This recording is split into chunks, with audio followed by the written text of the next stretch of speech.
રાજકોટના પ્રદ્યુમનનગર પોલીસ સ્ટેશનમાં એક ચકચારી ઘટના સામે આવી છે, જેમાં દુષ્કર્મ કેસમાં પીડિતાની મરજી મુજબ ફરિયાદ નોંધાવવાની માંગ કરનાર બજરંગ દળના કાર્યકરને પોલીસ સ્ટાફ દ્વારા માર મારવામાં આવ્યો હોવાનો આક્ષેપ કરવામાં આવ્યો છે।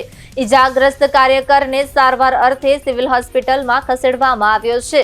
એક વિધર્મી યુવક સામે દુષ્કર્મની ફરિયાદ નોંધાવવા માટે પીડિતા પ્રદ્યુમનનગર પોલીસ સ્ટેશને પહોંચી હતી, જો કે ત્યાંના પીઆઈ દ્વારા ફરિયાદ લેવામાં આનાકાની કરવામાં આવી રહી હતી।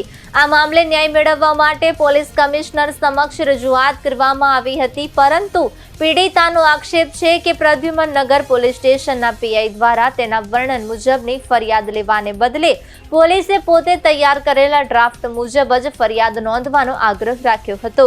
આ સમયે ત્યાં હાજર બજરંગ દળના કાર્યકર હર્ષભાઈએ પોલીસ સ્ટાફ સમક્ષ રજૂઆત કરી હતી કે કાયદાકીય રીતે પીડિતા જે રીતે ઘટનાનું વર્ણન કરે છે તે મુજબ જ ફરિયાદ નોંધાવવી જોઈએ।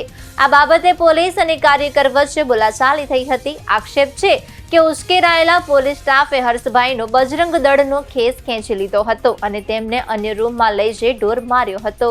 ફરિયાદ લવ જેહાદની મેટરની ફરિયાદ લઈને ગયા હતા। હું વીએચપીની મંત્રી છું। આ બજરંગ દળવાળા કાર્યકર્તા અમારી સાથે હતા। અમે લોકો ફરિયાદ કરવા પીઆઈ સાહેબ પાસે ગયા। પીઆઈ સાહેબે આખી અરજી તો લખી લીધી, બરોબર। પછી કાંઈક પૂછ્યું કે તમે લોકો આના શું થાવ છો, તો કીધું બજરંગ દળમાંથી આવી છે। તો બજરંગ દળમાંથી આવો છો તો શું છે એમ કરીને ડાયરેક્ટ ખેસ ખેંચીને એ લોકોએ ઘા કરી દીધી અને અમારા જે ભાઈ હતા હર્ષભાઈ જે સાથે એને જેમ આવે એમ બે એક કોન્સ્ટેબલ અને એક પીઆઈ પોતે ઢસડીને માર્યો છે। એટલો માર માર્યો છે કે એને અત્યારે સિવિલમાં અમારે દાખલ કરવા પડ્યા। છાતીમાં દુખાવો થઈ ગયો, પગમાં ઈજા થઈ છે, બેયને અત્યારે સિવિલમાં એને દાખલ કર્યા છે, બરોબર। અને અમારી ફરિયાદ નો લીધી એ લોકોએ। બોલાચાલી કઈ બાબતે થઈ હતી? બોલાચાલી લવ જેહાદની મેટર લઈને અમે જે મેટર લઈને ગયા હતા, જાણવામાં આવે છે કે સામેવાળા એડવાન્સમાં આ લોકોને કંઈક હપ્તા ભરતા હોય એવું અમને જાણ થયું હતું। અત્યારે હવે જાણ થઈ છે કે હપ્તા એ લોકો ભરતા હતા, એડવાન્સમાં એ લોકો બેઠા હતા, જેની સામે અમે ફરિયાદ કરવા ગયા હતા એ લોકો ઓલરેડી ત્યાં બેઠા હતા। અને સાહેબનું કહેવાનું એમ છે કે આ લવ જેહાદની મેટર જ નથી, એટલે પીઆઈ સાહેબ રહ્યા ને એ જજ છે, એણે ફેસલો કરી લીધો કે આ લવ જેહાદની મેટર નથી, અગાઉ જ બની હતી। બનાવ એવો હતો કે 3 દિવસ પહેલા એક બહેને એના ઉપર વિધર્મીએ બળાત્કાર કરેલો હોય અને બહુ ખરાબ વર્તન કર્યું, એની ફરિયાદ 4 દિવસ પહેલાં સીપી સાહેબને આપેલી। પ્રનગર પોલીસ સ્ટેશનમાં સતત આવી ગંભીર પ્રકારનો ગુનો હોવા છતાં ફરિયાદ લેતા ન હોય, જેથી બજરંગ દળના કાર્યકર્તાઓ એ બેન સાથે અહીંયા ફરિયાદ લેવા માટે આવેલા।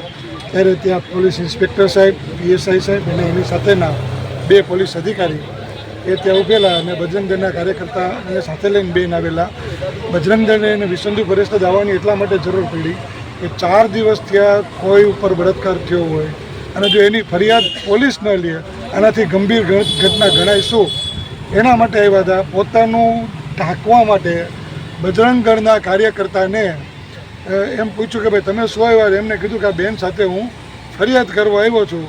એમને ઈગો હર્ટ થયો એટલે 2 પોલીસવાળાને પીઆઈ સાહેબના કહેવાથી એક પીએસઆઈ હતા અને એ એમને ઢળીને ઉપર લઈ ગયા। ઉપર જઈને એને મોઢામાં, છાતીમાં અને ઢીકા પાટોનો માર માર્યો અને એમને જે દુખાવો થતા અત્યારે હોસ્પિટલે લઈ ગઈ છે।